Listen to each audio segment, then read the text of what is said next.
अस्सलाम वालेकुम students, welcome to easy learning. आज हम chapter number 2 second year chemistry का स्टार्ट करने जा रहे हैं। चैप्टर नंबर 2 आपके पास है हाइड्रोजन। हाइड्रोजन के बारे में हमने इस चैप्टर में डिटेल में स्टडी करना है। तो सबसे पहले हाइड्रोजन क्या है, हाइड्रोजन की बेसिक चीज़ें क्या हैं, वो सब आप 9 क्लास से पढ़ते आ रहे हैं।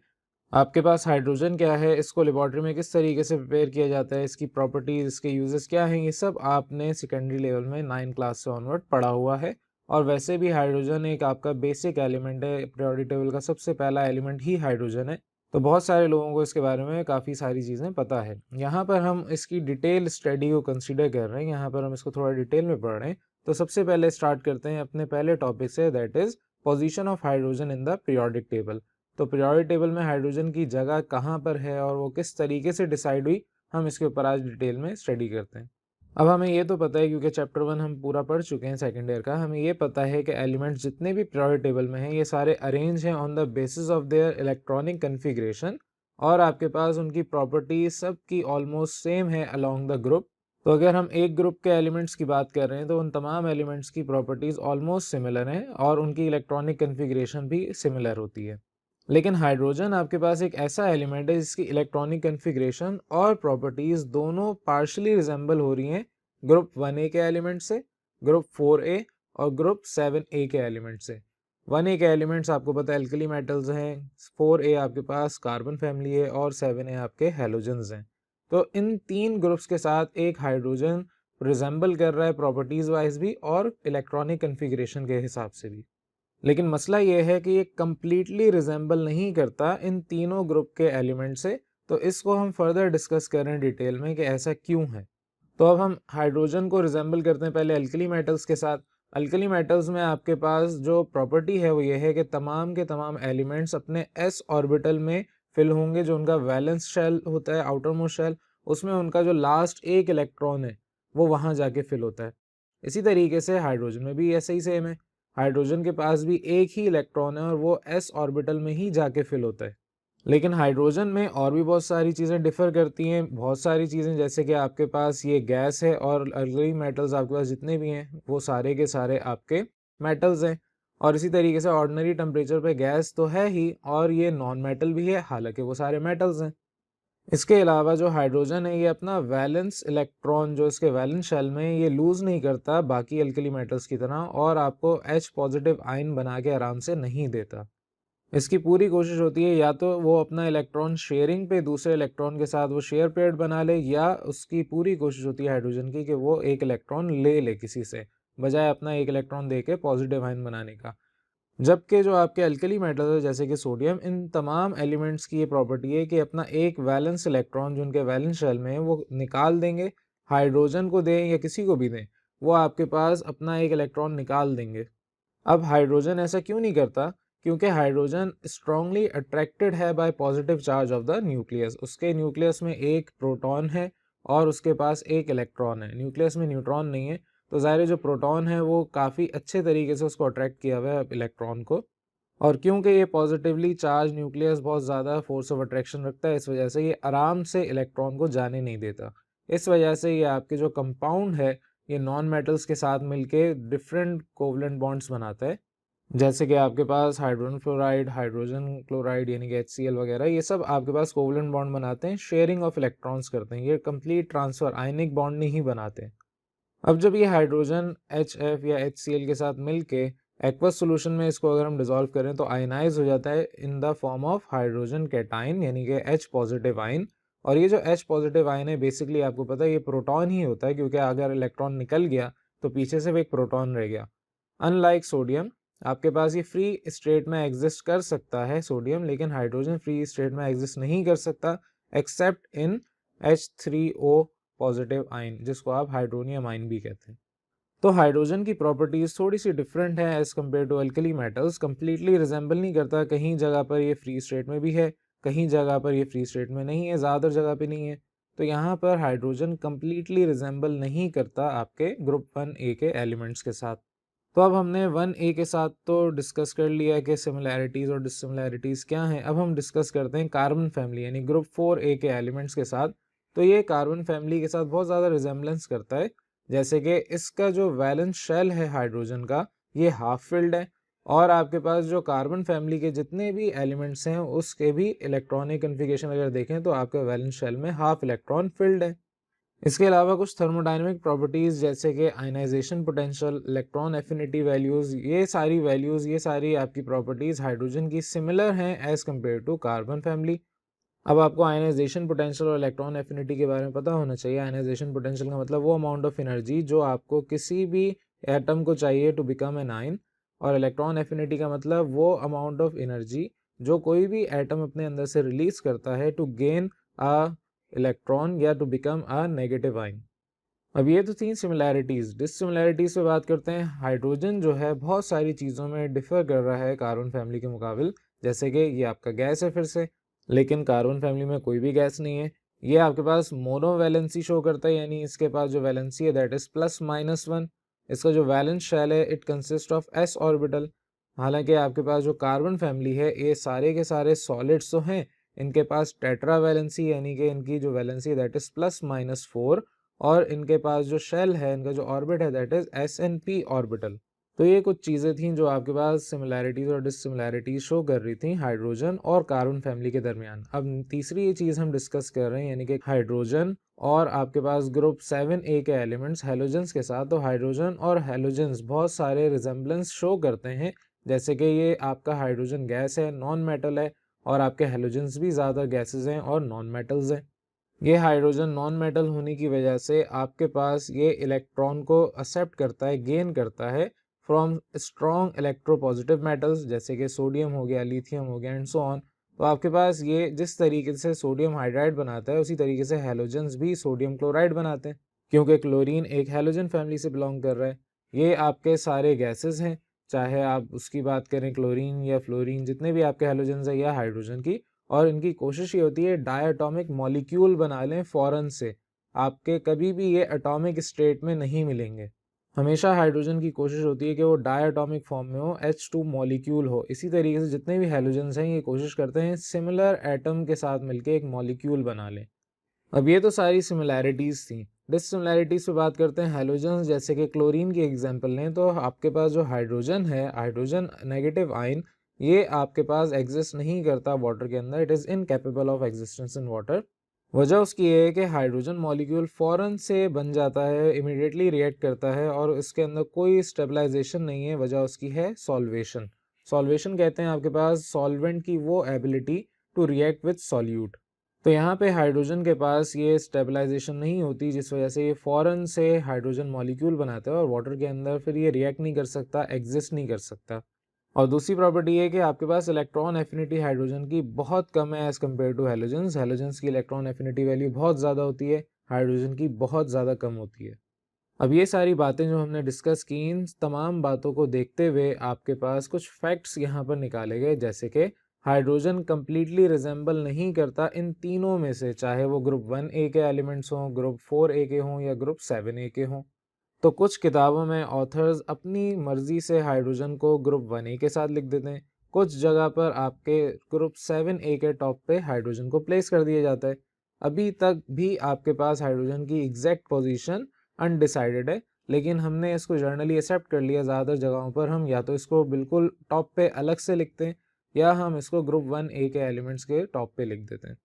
अब ये जो हाइड्रोजन का डिफरेंट बिहेवियर है, ये सिर्फ और सिर्फ उसके सिंपलेस्ट एटम के होने की वजह से। उसके पास एक सिंगल पॉजिटिवली चार्ज न्यूक्लियस जिसमें सिर्फ एक प्रोटॉन है, और उसके पास आउटर मोस्ट शेल में सिर्फ एक इलेक्ट्रॉन है moving around the nucleus.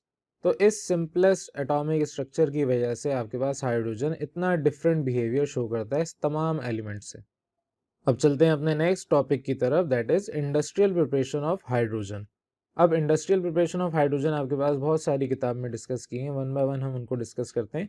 Generally हमारी इंडस्ट्रीज में हाइड्रोजन मैन्युफैक्चर की जाता है फ्रॉम वाटर, नेचुरल गैस या अमोनिया। अब यहाँ पे जो मेथड्स हम डिस्कस कर रहे हैं it is in the order of their importance. तो सबसे पहले हमारे पास जो मेथड है that is electrolysis of water. Electrolysis of water आपको पता है किस तरीके से आपका फिनोमेना होता है। जब भी आप अपनी इलेक्ट्रिसिटी पास करवाते हैं थ्रू वाटर, अब अगर आपका वाटर प्योर वाटर है तो आपको उसके अंदर थोड़ा सा अमाउंट ऑफ इलेक्ट्रोलाइट डालना पड़ता है। इलेक्ट्रोलाइट में आपका एसिड, बेस या सॉल्ट कुछ भी हो सकता है। जब आप अपने पानी के अंदर थोड़ा सा इलेक्ट्रोलाइट डालते हैं स्मॉल क्वांटिटी में, तो आपका वाटर डिकम्पोज होना शुरू हो जाता है into hydrogen and oxygen. Hydrogen आपका कलेक्ट होता है कैथोड पे, ऑक्सीजन गैस आपकी कलेक्ट होती है एनोड पे एज अ बाई प्रोडक्ट। तो आपके पास जो इलेक्ट्रिसिटी पास करवाने पे रिएक्शन होता है वो कुछ इस तरीके से। अब जो यहाँ से आपको गैस मिलती है it is in the purest form. तो आपके पास ये जो प्रोसेस है ये बहुत ज़्यादा एक्सपेंसिव पड़ता है, ये सिर्फ उन जगहों पर यूज़ होता है वहाँ पर आप इस गैस की प्रोडक्शन करते हैं जहाँ पर इलेक्ट्रिसिटी चीपली अवेलेबल हो। तो आपके पास अगर किसी मुल्क में इलेक्ट्रिसिटी बहुत सस्ती है तो वहाँ पर वो मुल्क ये प्रोसेस इस्तेमाल कर सकता है। अदरवाइज आपके पास और भी मेथड्स हैं हाइड्रोजन को प्रोड्यूस करने के। अब चलते हैं नेक्स्ट मेथड की तरफ, that is steam and hydrocarbon process. इस मेथड में अब आप अगर अपनी स्टीम और नेचुरल गैस के मिक्सचर को पास करवाते हैं ओवर निकल कैटलिस्ट एट 900 डिग्री सेंटीग्रेड, तो आपके पास क्योंकि ये मिक्सचर ऑफ वाटर यानी कि स्टीम और नेचुरल गैस में ज़्यादातर क्वांटिटी आपके पास मीथेन की होती है, तो नेचुरल गैस में ऑलमोस्ट 94.6% मीथेन होता है आपके पास। जब ये रिएक्ट करेंगे आपस में विद गिवन कंडीशन, तो आपको एक mixture of hydrogen and carbon monoxide gas मिलेगा जिसको आप वाटर गैस के नाम से पढ़ते हैं। अब यहाँ पर हमें हाइड्रोजन मिल तो गया लेकिन इसके साथ कार्बन मोनोऑक्साइड भी मिल रही है। ये पूरे गैस का मिक्सचर कहलाता है वाटर गैस। इसको अगले मेथड के बाद मैं डिस्कस करता हूँ किस तरीके से हम हाइड्रोजन को सेपरेट करते हैं। नेक्स्ट मेथड है आपका by the action of steam on coal. तो जब भी आप अपने कोयले के ऊपर रेड हॉट कोक आपका अगर बन गया, आपने कोयला जलाया और इतना उसको गर्म किया कि वो रेड कलर का हो गया, बहुत गर्म था, तो उस पर आप स्टीम पास करवाते हैं एट अबाउट 1000 डिग्री सेंटीग्रेड, तो आपके पास फिर वही mixture of hydrogen and carbon monoxide gas मिलता है जिसको आप वाटर गैस कहते हैं। तो आपके पास यहाँ पर वाटर गैस जो आई इसमें से हाइड्रोजन निकालने के दो मेथड हैं, एक बाय हीटिंग दूसरा बाय कूलिंग। तो वन बाय वन इनको डिस्कस करते हैं। हाइड्रोजन आपके पास यहाँ पर जो ऑब्टेन हुआ है it is not in the free state, ये आपके कार्बन मोनोऑक्साइड के साथ मिक्स हुआ हुआ है। तो इसको रिमूव करने का तरीका कुछ इस तरीके से कि आप अपने वाटर गैस को हीट करवाते हैं। हीट करवाने के लिए आप अपनी स्टीम की मदद लेते हैं, स्टीम से पास करवाते हैं इस गैस को at about 500 degree centigrade in the presence of catalyst. अब वो आयरन ऑक्साइड या कोबाल्ट ऑक्साइड कोई भी हो सकता है। तो as a result of this reaction carbon monoxide convert हो जाती है कार्बन डाइऑक्साइड में, और कार्बन डाइऑक्साइड को अब रिमूव करवाना इंतहाई आसान है। आप इसको वाटर के साथ डिसॉल्व करवाते हैं अंडर हाई प्रेशर, तो आपकी जितनी भी कार्बन डाइऑक्साइड है ये सारी वाटर के अंदर डिसॉल्व हो जाती है और पीछे आपके पास हाइड्रोजन गैस फ्री हो जाती है। तो ये सिंपल सा मेथड था आपका जिसमें आप हाइड्रोजन को सेपरेट कर रहे थे बाय हीटिंग। दूसरा मेथड आपका है बाय कूलिंग। आप अपनी कार्बन मोनोऑक्साइड को रिमूव करवाते हैं by cooling this water gas at about -200 degree centigrade. अब इस टेम्परेचर पे आपकी जितनी भी कार्बन मोनोऑक्साइड है ये कन्वर्ट होना शुरू हो जाती है इनटू लिक्विड स्टेट, और ये टेम्परेचर आप अचीव करते हैं with the help of liquid air. अब आपके पास जो कार्बन मोनोऑक्साइड है वो सारी की सारी लिक्विड में कन्वर्ट हो गई। आपके पास यहाँ पर हाइड्रोजन गैस है, वो आप हाइड्रोजन गैस बाहर निकाल सकते हैं, लेकिन कुछ ट्रेसेस ऑफ कार्बन मोनोऑक्साइड फिर भी रह जाती है हाइड्रोजन के साथ। तो आप एक अलग चैम्बर में इसको भेजते हैं जहाँ पर आप सोडियम हाइड्रोक्साइड के साथ उसको रिएक्ट करवाते हैं। जब सोडियम हाइड्रोक्साइड के साथ ये रिएक्ट करेगा तो आपके पास यहाँ पर कार्बन मोनोऑक्साइड के ट्रेसेस सोडियम फॉर्मेट में कन्वर्ट हो जाएंगे। अब यहाँ से आपको जो हाइड्रोजन गैस मिलेगी it will be in the free state and in the almost purest form. तो जितने भी आपकी कार्बन मोनोऑक्साइड थी वो यहाँ पर आपके पास लिक्विड स्टेट में कन्वर्ट हुई, और लिक्विड स्टेट में कन्वर्ट होने के बाद जो ट्रेसेस रह गए थे, बहुत माइन्यूट पार्टिकल्स रह गए थे कार्बन मोनोऑक्साइड के, तो वो सोडियम हाइड्रोक्साइड ने अपने अंदर एब्जॉर्ब करवा लिए और आपको सोडियम फॉर्मेट की फॉर्म में वो चीज़ प्रोवाइड कर दी। इस तरीके से आपके पास यहाँ पर प्योर हाइड्रोजन गैस मिल गई। तो जब भी हमारे पास वाटर गैस आती है तो हम इन दोनों में से कोई एक मेथड अचीव करते हैं और वहाँ से आपको हाइड्रोजन गैस मिल जाती है।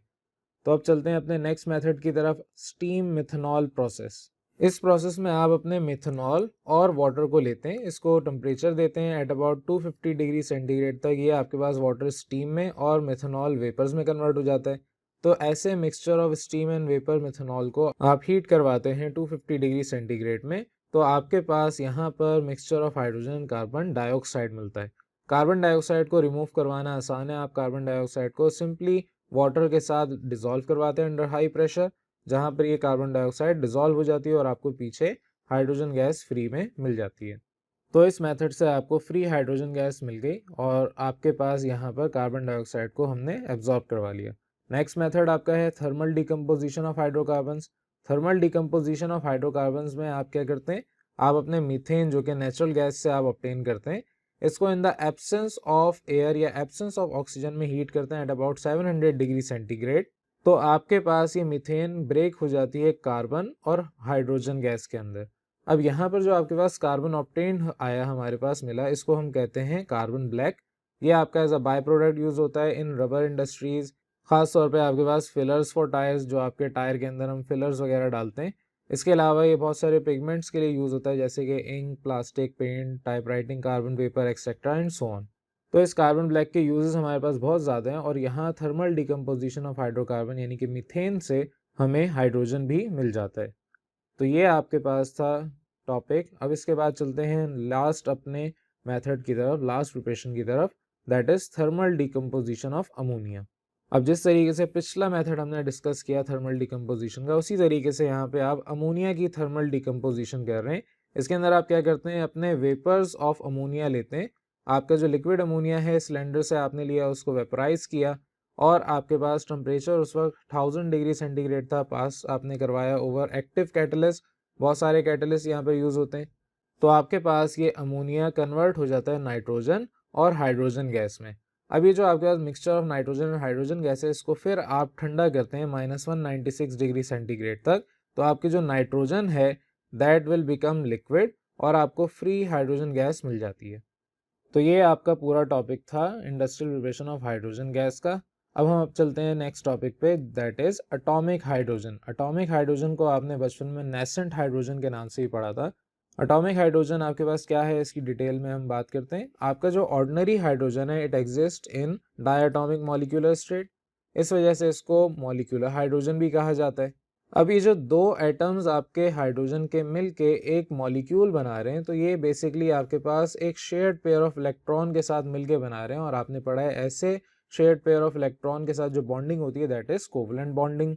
अब इनकी जो बॉन्ड एनर्जी है, यानी कि जो एनर्जी इनको रिक्वायरमेंट थी अपने बॉन्ड बनाने के लिए, दैट इज 104 किलो कैलोरीज पर मोल।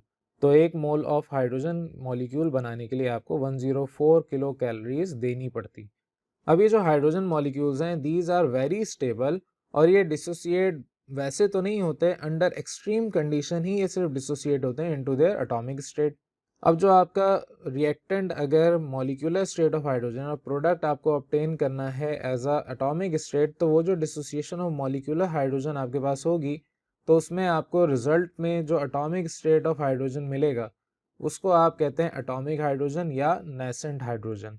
अब ये आपके जो एटॉमिक हाइड्रोजन है, इसकी जो लाइफ है बहुत शॉर्ट होती है। ये बहुत ही जल्दी दूसरे हाइड्रोजन या किसी भी दूसरे एलिमेंट के साथ मिलके फ़ौरन से एक मॉलिक्यूल बना लेता है। तो यहाँ पे हाइड्रोजन बहुत ज़्यादा एक्टिव फॉर्म में होता है, ये फ़ौरन से किसी दूसरे एलिमेंट के साथ मिलके रिएक्शन करेगा। अब ये एटॉमिक हाइड्रोजन किस तरह से प्रिपेयर किया जाता है, इस पर बात करते हैं। एटॉमिक हाइड्रोजन आपके पास थर्मली डिकम्पोजिशन से भी प्रिपेयर किया जा सकता है या इलेक्ट्रिकल डिसोसिएशन से भी प्रिपेयर किया जा सकता है, यानी कि आप उसमें बहुत ज़्यादा टेम्परेचर दें या आप इलेक्ट्रिक डिस्चार्ज बहुत ज़्यादा वोल्टेज का दें।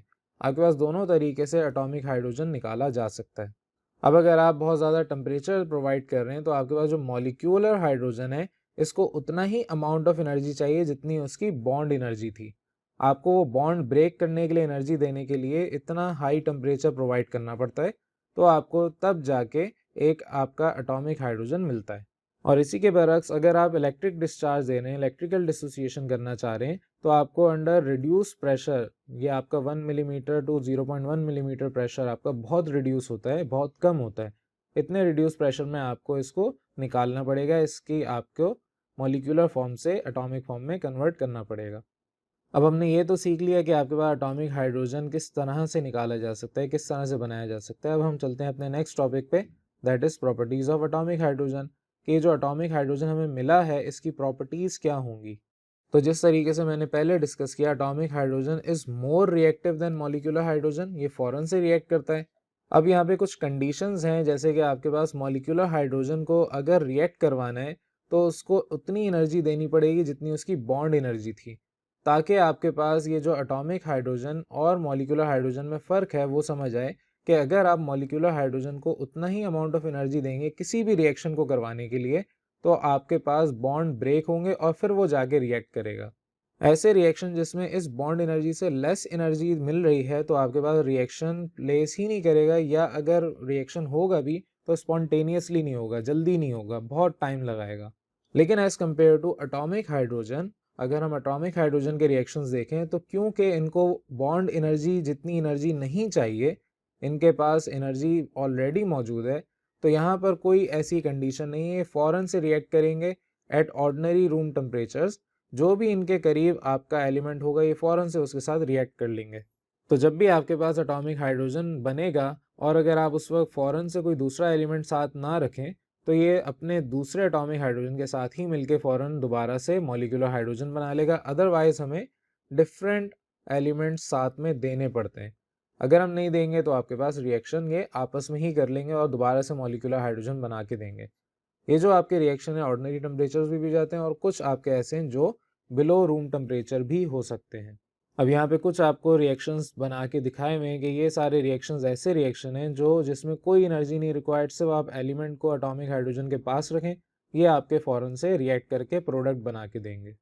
अब इनके यूजेस को थोड़ा डिस्कस करते हैं। आपके पास एटॉमिक हाइड्रोजन जो कि ज़्यादातर आपके हाइड्रोजन टॉर्च के लिए इस्तेमाल किया जाता है, जितने भी आप वेल्डर्स के पास देखेंगे उनके पास एटॉमिक हाइड्रोजन टॉर्च लाजमी होती है। उसमें टेम्परेचर आपके पास 4000 से 5000 डिग्री सेंटीग्रेड तक अचीवेबल होता है। ये ज़्यादातर वेल्डिंग पर्पज़ के लिए यूज़ होता है, चाहे वो एल्युमिनियम एलॉयज़ हों, हाई क्रोमियम या निकल स्टील्स हों, उन सब की आपकी वेल्डिंग पर्पज़ के लिए आप अपने एटॉमिक हाइड्रोजन टॉर्च को इस्तेमाल करते हैं। अब इसका मैकेनिज्म यहाँ पर डिस्कस किया गया है कि आपके पास जो हाइड्रोजन का एक जेट आता है, यानी कि आपके हाइड्रोजन को इतनी स्पीड से पास करवाया जाता है थ्रू एन इलेक्ट्रिक आर्क। उस इलेक्ट्रिक आर्क में जो आपके पास टंगस्टन रॉड है उसके दरमियान से हाइड्रोजन के जेट को गुजारा जाता है, यानी हाइड्रोजन के मॉलिक्यूल्स को गुजारा जाता है। तो इस पूरे फिनोमेना में आपके पास जो हाइड्रोजन मॉलिक्यूल है ये कन्वर्ट हो जाता है हाइड्रोजन एटम में, और जब आपका एक दफ़ा एटॉमिक फॉर्म में कन्वर्ट हो गया तो ये दोबारा रिकम्बाइन होगा। ज़ाहिर है उस वक्त आपने कोई दूसरा एलिमेंट तो दिया नहीं, साथ में दूसरा एटॉमिक हाइड्रोजन ही है, तो दोनों एटॉमिक हाइड्रोजन मिल के कंबाइन दोबारा होंगे और उस पूरे फिनोमेना में जो आपको टेम्परेचर अचीव होगा that will be around 4000 to 5000 degree centigrade. याद रहे ये जो टेम्परेचर, जो हीट प्रोड्यूस हो रही है, it is not by burning of hydrogen but it is simply by recombination of hydrogen atoms. यहाँ पर आपके एटम्स हाइड्रोजन के मिल के जो एनर्जी निकाल रहे हैं वो टेम्परेचर की फॉर्म में इतना मिल रहा है, ना कि ये आपस में बर्न हो रहे हैं। तो उसकी इक्वेशन अभी हमने पीछे भी डिस्कस की है कि दो एटॉमिक हाइड्रोजन मिलकर आपको मॉलिक्यूल बना के देंगे और साथ में इतनी अमाउंट ऑफ एनर्जी रिलीज करेंगे। अब इस पैराग्राफ में नीचे यही सारी बातें लिखी हैं जो मैं पहले बता चुका हूँ कि आपके पास जो एटॉमिक हाइड्रोजन है ये जब आपके पास प्रिपेयर हो रहा होता है तो इसको चाहे एटॉमिक हाइड्रोजन बोलें या नेसेंट हाइड्रोजन बोलें, दोनों एक ही हैं। और जब भी आपके पास ये एटॉमिक हाइड्रोजन की फॉर्म में होगा ये फ़ौरन से किसी भी एलिमेंट के साथ रिएक्ट करके रिएक्शन कंप्लीट करेगा। अदरवाइज अगर वहाँ कोई भी एलिमेंट नहीं होगा तो ये किसी और के साथ मिलने के बजाय अपने ही दूसरे एटॉमिक हाइड्रोजन के साथ मिलेगा और आपको मॉलिक्यूलर हाइड्रोजन बना के देगा। और इसी वजह से आपका जो नेसेंट हाइड्रोजन है it is more reactive than ordinary hydrogen. तो ये आपका पूरा टॉपिक था एटॉमिक या नेसेंट हाइड्रोजन का। अब हाइड्रोजन से रिलेटेड हमारे पास नेक्स्ट टॉपिक है that is binary compounds of hydrogen. अब हाइड्रोजन हमारे पास जब भी किसी दूसरे एलिमेंट के साथ कंबाइन होगा तो आपके पास कंपाउंड बना के देगा कोई ना कोई। उस कंपाउंड को हम बाइनरी कंपाउंड कहते हैं या उनको हम जर्नली हाइड्राइड्स कहते हैं। तो आपके पास यहाँ पे जो हाइड्रोजन रिएक्ट करेगा किसी भी एलिमेंट से तो उसका हाइड्राइड बना के देगा ज़्यादातर। तो यहाँ पे आपके पास हाइड्रोजन के वो बाइनरी कंपाउंड्स डिस्कस किए गए इस टॉपिक के अंदर। आपके जितने भी एलिमेंट्स चाहे वो मेटल्स हों नॉन मेटल्स हों सिवाय जीरो ग्रुप एलिमेंट्स के, क्योंकि आपको पता है ग्रुप जीरो एलिमेंट के या आपके पास ग्रुप 8A एलिमेंट दोनों एक ही हैं। वो जितने भी एलिमेंट्स हैं वो सारे आपके नोबल गैसेज हैं और नोबल गैसेज इंतहाई स्टेबल हैं, वो रिएक्ट आराम से नहीं करती। तो यहाँ पर आपके पास हाइड्राइड जितने भी हैं इनके वेरीड स्ट्रक्चर और प्रॉपर्टीज़ हैं, मुख्तलिफ हैं सबसे। आपके पास डिफरेंट स्ट्रक्चर्स होंगे, डिफरेंट प्रॉपर्टीज़ होंगे और इस वजह से आपके पास जो ग्रुप्स में डिवाइड किया गया है वो भी हम डिस्कस करेंगे। And these division are on the basis of their nature of bonding and properties. तो यहाँ पर इस टॉपिक में आपके पास हाइड्राइड्स के 6 पोर्शन यहाँ पर डिस्कस किए हैं, जिसमें से पहला आयनिक जिसको सॉल्ट लाइक हाइड्राइड्स भी कहते हैं, दूसरा कोवलेंट, फिर कॉम्प्लेक्स, मेटालिक, पॉलीमेरिक और बॉर्डरलाइन हाइड्राइड्स। ये टोटल 6 मेजर पोर्शंस में 6 मेजर ग्रुप्स में डिस्कस करेंगे इस टॉपिक को। तो पहला हम डिस्कस करते हैं आयनिक हाइड्राइड्स। आयनिक हाइड्राइड्स आपके पास वो हाइड्राइड्स हैं जिसमें आपके पास रिएक्शन हो रहा है ग्रुप 1A के एलिमेंट्स और ग्रुप 2A के elements except beryllium and magnesium. तो जब भी अल्कली मेटल्स और अल्कलाइन अर्थ मेटल्स के साथ हाइड्रोजन रिएक्ट करेगा तो वो आपको आयनिक हाइड्राइड बना के देगा। अब इसमें रिएक्शन मैकेनिज्म क्या होता है, आपके पास जो मेटल एटम है वो आपका पॉजिटिव आयन बना के देगा बाय लूजिंग इट्स 1 इलेक्ट्रॉन, या जो जितने भी इलेक्ट्रॉन्स उसके वैलेंस शेल में वो लूज करेगा, और आपका जो हाइड्रोजन है वो नेगेटिव आयन बनेगा बाय गेनिंग दैट इलेक्ट्रॉन। तो यहाँ पे आपका अगर अल्कली मेटल्स है या अल्कलाइन अर्थ मेटल्स हैं तो वो आपके इलेक्ट्रॉन लूज करेंगे और हाइड्रोजन आपके पास वो इलेक्ट्रॉन गेन करेगा। इस तरीके से आपके पास जो रिएक्शन होगा, इस तरीके से जो यहाँ पर बॉन्ड बनेगा वो ज़्यादातर आयनिक बॉन्ड बनता है और ये दोनों ही अपने आउटर मोस्ट शेल्स कंप्लीट कर लेते हैं। अब अगर ग्रुप 1A के एलिमेंट के साथ हाइड्रोजन रिएक्ट करेगा तो उसका जर्नल फार्मूला कुछ इस तरीके से होगा। मेटल आपके पास जितने भी ग्रुप 1A के एलिमेंट्स के हैं वो एक इलेक्ट्रॉन अपना डोनेट कर देते हैं, अपना निकाल देते हैं। इसी तरीके से अगर ग्रुप 2A एलिमेंट्स हैं तो आपके पास यहाँ पर उनका जर्नल फार्मूला कुछ इस तरीके से होगा। आपके पास वहाँ पर 2 इलेक्ट्रॉन्स होते हैं वैलेंस शेल के अंदर, तो ये दोनों इलेक्ट्रॉन्स देंगे, एक इलेक्ट्रॉन एक हाइड्रोजन को, दूसरा इलेक्ट्रॉन दूसरे हाइड्रोजन को। तो ये पूरा मैकेनिज्म था और ऐसे हाइड्राइड्स को आप कॉमनली कहते हैं आयनिक हाइड्राइड्स। इनके पास सॉल्ट लाइक करेक्टर पोजेस होता है, इनकी जो प्रॉपर्टीज़ हैं वो सॉल्ट की तरह होती हैं, इसलिए इनको सॉल्ट लाइक या सलाइन हाइड्राइड्स भी कहा जाता है। कुछ एग्जांपल यहाँ पर रिएक्शन के तौर पे दी हुई हैं कि आपके पास अल्कली मेटल्स या अल्कलाइन अर्थ मेटल के साथ अगर ये रिएक्ट करेंगे, हाइड्रोजन के साथ रिएक्शन होगा तो क्या आपके पास रिएक्शन आएगा। तो अगर फॉर एग्जांपल मैं सोडियम और कैल्शियम को देखूँ तो ये रिएक्ट करके आपको सोडियम हाइड्राइड और कैल्शियम हाइड्राइड बना के देंगे। तो ये जर्नल प्रिपरेशन के ऊपर हमने बात कर ली। अब हम बात करें इनकी प्रॉपर्टीज़ पे। आपके पास ये ज़्यादा कलरलेस नॉन वोलेटाइल सॉल्ट्स हैं। नॉन वोलेटाइल का मतलब जो आसानी से अपनी स्टेट चेंज नहीं करते, यानी कि इनकी स्टेट सॉलिड है तो सॉलिड ही रहेगी, लिक्विड या गैस में कन्वर्ट नहीं होगी, अगर चाहे आप इनको टेम्परेचर भी थोड़ा बहुत प्रोवाइड करें तो these are colourless non volatile salt. ये आपके पास सॉल्ट लाइक सॉलिड्स हैं, इनका मेल्टिंग पॉइंट काफ़ी हाई होता है, ये आपके काफ़ी हद तक स्टेबल हैं टूवर्ड्स हीट। यानी आप यहाँ पर देखें 200 डिग्री सेंटीग्रेड यहाँ पर अगर दिया जा रहा है तब भी ये आपको रिएक्ट करके कैल्शियम हाइड्राइड बना के दे रहे हैं। ये हीट रेजिस्टेंट होते हैं, काफ़ी हद तक ये स्टेबल होते हैं हीट पे। ये आयनिक हाइड्राइड्स स्टेबिलिटी इनकी डिक्रीज होती है डाउन द ग्रुप। जैसे जैसे आपके अल्कली मेटल्स या अल्कलाइन अर्थ मेटल्स का एटॉमिक मास बढ़ता जाएगा, जैसे जैसे आपका एलिमेंट बड़ा होता जाएगा, वैसे वैसे स्टेबिलिटी डिक्रीज होती जाएगी। इसके अलावा ये इनसॉल्युबल होते हैं ऑर्गेनिक सॉल्वेंट्स के अंदर, लेकिन ये वाटर के अंदर सॉल्युबल हैं और वाटर के साथ ये रिएक्ट करके आपको हाइड्रोजन प्रोड्यूस करके देते हैं। और मज़ीद आपके पास ये हाइड्रोजन प्रोड्यूस करके देते हैं जब भी आप एसिड या अल्कोहल में इनको रिएक्ट करवाएंगे। जैसे कि यहाँ पे वाटर या आपका एसिड या अल्कोहल जब भी रिएक्ट करेंगे तो आपको प्रोडक्ट में हाइड्रोजन लाजमी मिलेगा। तो यहाँ पर आयनिक हाइड्राइड जितने भी हैं इनके साथ अगर रिएक्शन देखें तो जो ग्रुप आपका ए है 1A एलिमेंट्स का, जैसे कि अल्कली मेटल्स, वो बहुत ज़्यादा विगरस कहते हैं, जंगलियों की तरह रिएक्ट करेंगे, बहुत फास्टली रिएक्ट करेंगे, एक्टिवली रिएक्ट करेंगे। लेकिन अगर हम बात करें अल्कलाइन अर्थ मेटल्स की तो उनके दरमियान का रिएक्शन मॉडरेट होगा और हमेशा हमारी कोशिश होती है कि हम मॉडरेट रिएक्शन को ऑब्जर्व करें या उसको अपने यूज़ में लेके आएँ। तो इसी वजह से जनरली आपके पास कैल्शियम हाइड्राइड यूज़ किया जाता है for the preparation of hydrogen, क्योंकि ये रिएक्शन मॉडरेट है और आपका मॉडरेट रिएक्शन जब भी होगा उसको कंट्रोल करना आसान है।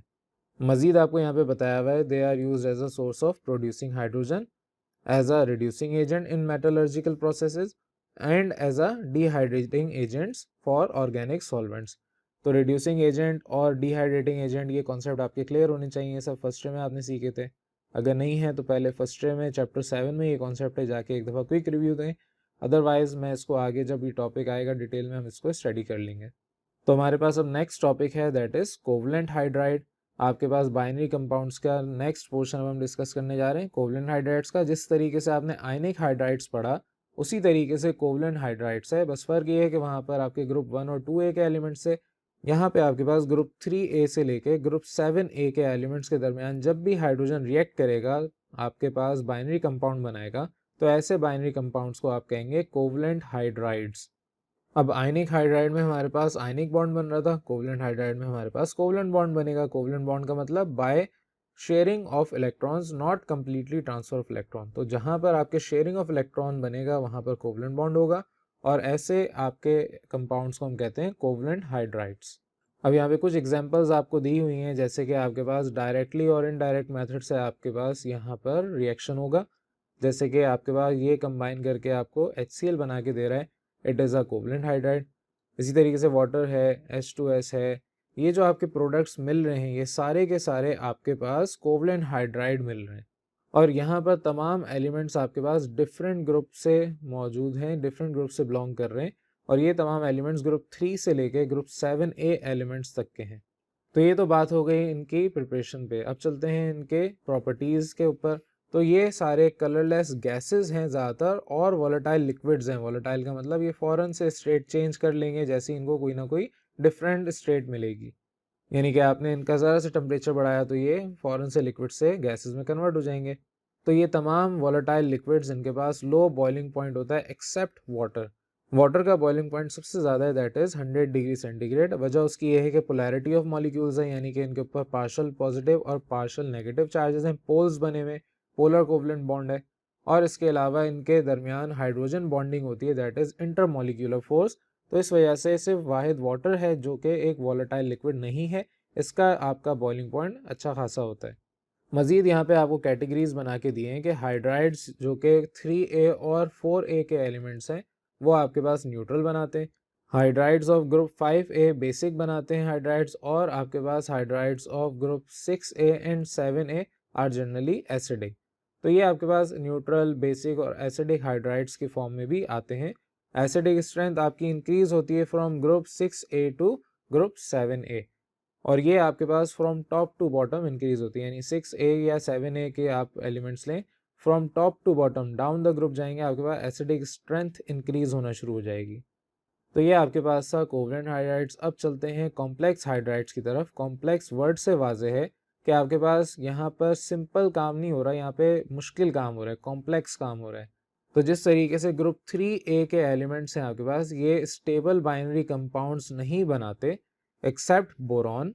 बाकी जितने भी आपके पास एलिमेंट्स हैं वो स्टेबल आपके कंपाउंड्स नहीं बनाता, लेकिन अपने आप को ये हाइड्राइड स्टेबल करने के लिए काम ये करते हैं कि अल्कली मेटल के साथ जो हाइड्राइड बनते हैं इसके साथ ये अपने आप को मर्ज कर देते हैं to form a complex nature. और ये आपके पास 3 टाइप ऑफ केमिकल बॉन्ड्स अपने अंदर लेके आ जाते हैं। अब ज़ाहिर है जब आपके पास 3 डिफरेंट टाइप के केमिकल बॉन्ड्स होंगे तो आपके जो नेचर होगी आपके कंपाउंड्स की थोड़ी सी कॉम्प्लेक्स होगी, और इस तरह के कंपाउंड्स को हम कॉम्प्लेक्स हाइड्राइड्स कहते हैं। इनका जर्नल फार्मूला AbH4 की तरह होता है। वजह उसकी ये है कि ए आपके पास वो आपका एलिमेंट जो यूनिवैलेंट मेटल है, जैसे कि आपका ग्रुप 1A के एलिमेंट्स, और बी आपके पास ट्राईवैलेंट पॉजिटिव आयंस हैं, जैसे कि आपके ग्रुप 3A के एलिमेंट्स। तो आपके पास एग्जांपल के तौर पे लिथियम हाइड्राइड और एल्युमिनियम हाइड्राइड मिलके लिथियम एल्युमिनियम हाइड्राइड बना के देंगे। यहाँ पे आपकी वैलेंसी इस तरीके से सेटिस्फाई हो रही है। और इस सब को करने की सिर्फ एक छोटी सी वजह ये थी कि आपके पास ये जो एलिमेंट है, ये जो कंपाउंड है, ये आपका अनस्टेबल है। टू अचीव द स्टेबिलिटी आपको ये मर्ज करना पड़ेगा ग्रुप 1A के हाइड्राइड्स के साथ। ये आपके एलिमेंट्स सॉल्ट लाइक ही होते हैं, ये वाइट सॉलिड्स होते हैं, ज़्यादातर स्टेबल होते हैं अप टू 300 डिग्री सेंटीग्रेड। ये आपके सॉल्युबल इन वाटर होते हैं, और ये आपके आयनाइज हो जाते हैं टू गिव लिथियम आयन, और आपके पास ये नेगेटिव आयन एल्युमिनियम हाइड्राइड का अलग से। और बाद में ये जो आपका एल्युमिनियम हाइड्राइड है ये इमीडिएटली रिएक्ट करवाते हैं अगर इसको वाटर के साथ, तो हमें हाइड्रोजन प्रोड्यूस होकर मिल जाता है। जैसे कि यहाँ पे आपने वाटर के साथ रिएक्ट करवाया तो एंड में आपको हाइड्रोजन गैस मिल जाएगी। इसी तरीके से अब चलते हैं नेक्स्ट अपने ग्रुप की तरफ, मेटालिक हाइड्राइड्स के ऊपर। Metallic hydrides basically transition metals से बन के मिलते हैं, यानी कि आपने जितने भी ट्रांजिशन मेटल्स हैं उनके साथ हाइड्रोजन को रिएक्ट करवाएंगे तो आपके पास एक नया कंपाउंड जो आएगा वो कहलाएगा मेटालिक हाइड्राइड। अब इसकी जो स्ट्रक्चर है वो थोड़ा सा डिफरेंट होता है। ये आपके पास मेटालिक हाइड्राइड्स थोड़े से मुख्तलिफ बनते हैं, क्योंकि जितने भी आपके पास मेटल्स हैं, ट्रांजिशन मेटल्स हैं, इनका साइज बहुत बड़ा होता है। एलिमेंट्स आपको पता है आपके पास सेम एटम्स मिलके एक बड़ा स्ट्रक्चर बना के देते हैं, तो उसको आप एलिमेंट कहते हैं, यानी कि बहुत सारे एटम्स मिलके एक आपको एलिमेंट बना के देते हैं। उसी तरीके से जैसे आपके पास बहुत सारे डिफरेंट एलिमेंट्स मिलके एक कंपाउंड बना के देते हैं, तो यहाँ पर वही कॉन्सेप्ट है, आपके पास बहुत सारे ट्रांजिशन मेटल्स के एटम मिलके एक एलिमेंट बना के देंगे, ट्रांजिशन एलिमेंट का, ट्रांजिशन मेटल का। तो आपके पास उधर जो स्पेसेस होंगी, खाली जगहें होंगी, वहाँ पर ये हाइड्रोजन जाके अकोमोडेट होता है। अब ये जो हाइड्राइड है it forms by the intermediate composition bye penetrating the crystal lattice structure. अब ये जो आपके पास मेटल्स हैं उनका जो भी क्रिस्टल लैटिस स्ट्रक्चर है उसमें इतनी जगह होती है कि आपका हाइड्रोजन जो कि बहुत ही छोटा सा एटम है ये वहाँ जाके पेनिट्रेट कर देता है। और जो प्रॉपर्टीज़ हैं इन हाइड्राइड्स की ज़्यादातर ये आपके पास प्योर मेटल की प्रॉपर्टीज़ को ही रिजेंबल कर रहा होता है, इसकी अपनी कोई बीच में नई प्रॉपर्टी नहीं आ रही होती। इस वजह से आपके पास ये मेटालिक हाइड्राइड्स कहलाते हैं, क्योंकि इनकी प्रॉपर्टीज़ सिमिलर हैं प्योर मेटल्स के अकॉर्डिंगली। अब ये जो आपके पास मेटालिक हाइड्राइड्स हैं इसमें हाइड्रोजन ऑक्यूपाई करता है इंटरस्टिशियल स्पेसेस। ये वो स्पेसेस हैं जो कि एम्प्टी स्पेसेस हैं बिटवीन एटम्स। तो एटम के अंदर जो एम्प्टी स्पेसेस हैं उनको इंटरस्टिशियल स्पेसेस भी कहते हैं, वहाँ पर ये हाइड्रोजन जाके ऑक्यूपाई होता है। और इस तरह के हाइड्राइड को एक और नाम आप देते हैं इंटरस्टिशियल हाइड्राइड्स। और आपके ये जो हाइड्राइड्स हैं जैसे ही आप इसको हीट करते हैं तो ये हाइड्रोजन रिलीज करता है इन एटॉमिक स्टेट। इसी वजह से आपके ट्रांजिशन मेटल्स ज़्यादातर यूज़ किए जाते हैं एज अ कैटलिस्ट, जैसे कि प्लेटिनियम, निकल वगैरह। ये आपके यूज़ किए जाते हैं as a catalyst in hydrogenation reaction. Hydrogenation reactions वो रिएक्शन होते हैं जिसमें आपको हाइड्रोजन प्रोड्यूस करके देना होता है। तो यहाँ पर इस तरीके से आपके मेटालिक हाइड्राइड्स के अंदर हाइड्रोजन एम्बेडेड हो जाता है, पेनिट्रेट कर जाता है, और आप इसको एज अ कैटलिस्ट यूज़ करते हैं ताकि ये आपका एटॉमिक फॉर्म में हाइड्रोजन ईजिली प्रोवाइड कर दे। नेक्स्ट ग्रुप के ऊपर बात करते हैं, that is polymeric hydrides. Polymeric hydrides आपके पास वो हाइड्राइड्स जैसे कि अभी हमने पीछे डिस्कस किया कि ग्रुप 2A के एक्सेप्ट बेरिलियम एंड मैग्नीशियम, ये आपके हाइड्राइड फॉर्म करते हैं in the form of polymerization, क्योंकि इनकी प्रॉपर्टी ऐसी है कि ये आपके पास पॉलीमर की तरह बिहेव कर सकते हैं। आपके पास large number of beryllium hydride and magnesium hydride molecules जो हैं ये आपके पॉलीमराइज हो जाते हैं, और इस वजह से, इस प्रॉपर्टी की वजह से, इस कैरेक्टरिस्टिक की वजह से हम इनको पॉलीमेरिक हाइड्राइड्स भी कहते हैं। तो पॉलीमर आपने कॉन्सेप्ट सीखा हुआ है, आपको पता है पॉलीमर का मतलब आपके छोटे छोटे पार्टिकल्स, छोटे छोटे मॉलिक्यूल्स मिलके लार्ज नंबर ऑफ मॉलिक्यूल्स बना के अगर दे रहे हैं तो ऐसे प्रोसेस को, ऐसे फिनोमेना को पॉलीमराइजेशन कहते हैं। तो जिस तरीके से यहाँ पे आपके पास बेरिलियम के साथ 2 हाइड्रोजन अटैच्ड हैं, आपके पास दूसरा बेरिलियम हाइड्राइड है, उसके ये जो हाइड्रोजन है ये हाइड्रोजन बॉन्डिंग के थ्रू मॉलिक्यूल को कंपैक्ट किए हुए, कंबाइन किए हुए। तो इसी तरीके से ये छोटे छोटे आपके मॉलिक्यूल्स मिलके, लार्ज नंबर ऑफ मॉलिक्यूल्स जब मिलके आपका एक मॉलिक्यूल बनाते हैं तो इस प्रोसेस को आप कहते हैं पॉलीमराइजेशन, और ऐसे हाइड्राइड्स को आप कहते हैं पॉलीमेरिक हाइड्राइड्स। इनकी जो प्रॉपर्टीज हैं, these are intermediate between ionic hydrides and covalent hydrides. तो ये आपका पोर्शन था पॉलीमेरिक हाइड्राइड्स का। लास्ट आपके पास है border line hydrides. Border line hydrides का आपके इस किताब में इतना डिटेल में स्टडी नहीं है, तो हम यहाँ पर उसको बस इतना से ही डिस्कस करेंगे। बॉर्डर लाइन हाइड्राइड्स वो हाइड्राइड्स हैं जो कि आपके ग्रुप 1B और 2B और कुछ आपके मेटल्स फ्रॉम ग्रुप 3A जैसे कि इंडियम और थैलियम वगैरह हो गए, इनके साथ मिलके हाइड्राइड्स बनाते हैं। तो ऐसे हाइड्राइड्स को आप बॉर्डर लाइन हाइड्राइड कहते हैं। और इन हाइड्राइड की जो प्रॉपर्टीज हैं that are intermediate between metallic hydrides and covalent hydrides. तो बस आपकी किताब में इतना ही जिक्र किया है, हम इसको डिटेल में स्टडी और नहीं कर रहे, यहाँ तक काफ़ी है। अब हम चलते हैं अपने नेक्स्ट और लास्ट टॉपिक की तरफ, that is isotopes of hydrogen. Isotopes of hydrogen आप बचपन से पढ़ते आ रहे हैं। आइसोटोप ऑफ हाइड्रोजन जो है बेसिकली सबसे पहले आइसोटोप ऑफ एलिमेंट डिस्कवर किया था आपके जे थॉमसन ने 1912 से 1913 के दरमियान। उस वक्त वो काम कर रहे थे आपके प्रॉपर्टीज ऑफ नियॉन के ऊपर, तो वहाँ पे उनको आइसोटोप्स के बारे में पता चला। उन्होंने कहा, आइसोटोप को इस तरह से डिफाइन किया कि atoms of the same element having same atomic number but different atomic masses. यानी कि अगर आपके पास डिफरेंट एटॉमिक मासेस आ रहे हैं सेम एलिमेंट के, लेकिन उनका एटॉमिक नंबर भी सेम ही आ रहा है, तो ऐसे एटम्स को आप कहते हैं आइसोटोप्स। इसकी एक और डेफिनेशन हम इस तरीके से भी समझ सकते हैं कि आपके पास ऐसे एटम्स जिनके पास नंबर ऑफ प्रोटॉन्स सेम हो नंबर ऑफ इलेक्ट्रॉन्स के, लेकिन आपके पास न्यूट्रॉन के नंबर सेम ना हो अपने दूसरे एटम के मुकाबले। फॉर एग्जांपल, अगर आपके पास कार्बन है, उसके पास 6 न्यूट्रॉन है, दूसरा कार्बन है, उसके पास 7 न्यूट्रॉन है, लेकिन दोनों के नंबर ऑफ प्रोटॉन और इलेक्ट्रॉन्स बिल्कुल सेम आ रहे हैं, तो ऐसे एलिमेंट्स को आप कहते हैं आइसोटोप्स।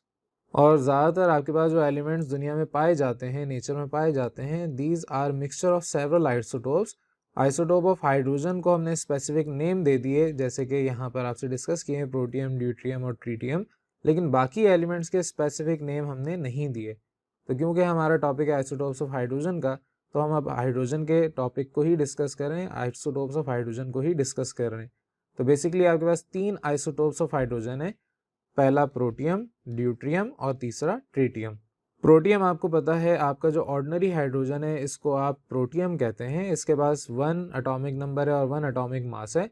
इसके पास एक प्रोटॉन है आपके न्यूक्लियस के अंदर और एक ही इलेक्ट्रॉन है आपके फर्स्ट ऑर्बिट के अंदर, 1s ऑर्बिट के अंदर या फर्स्ट शेल के अंदर। इसका एटॉमिक नंबर और एटॉमिक मास दोनों 1 है। नेचुरली ये आपके पास अकरिंग हाइड्रोजन जो ऑर्डिनरी हाइड्रोजन है ये आपके पास बहुत ज़्यादा पाया जाता है। अबाउट 99.98% आपका प्रोटियम पाया जाता है दुनिया के अंदर। तो ये थी आपके प्रोटियम के बारे में बात। अब बात कर रहे हैं ड्यूट्रियम के ऊपर। ड्यूट्रियम आपके पास कहलाता है हैवी हाइड्रोजन। ऑल्दो ये हैवीएस्ट नहीं है क्योंकि आपके पास ट्रीटियम इससे ज़्यादा हैवी है, तो ये आपके पास आइसोटोप ऑफ हाइड्रोजन है जिसमें आपके पास इसको हैवी हाइड्रोजन का नाम दिया गया है। ये ज़्यादातर आपके पास जो न्यूक्लियर रिएक्टर्स हैं वहाँ पे एज अ मॉडरेटर काम करता है।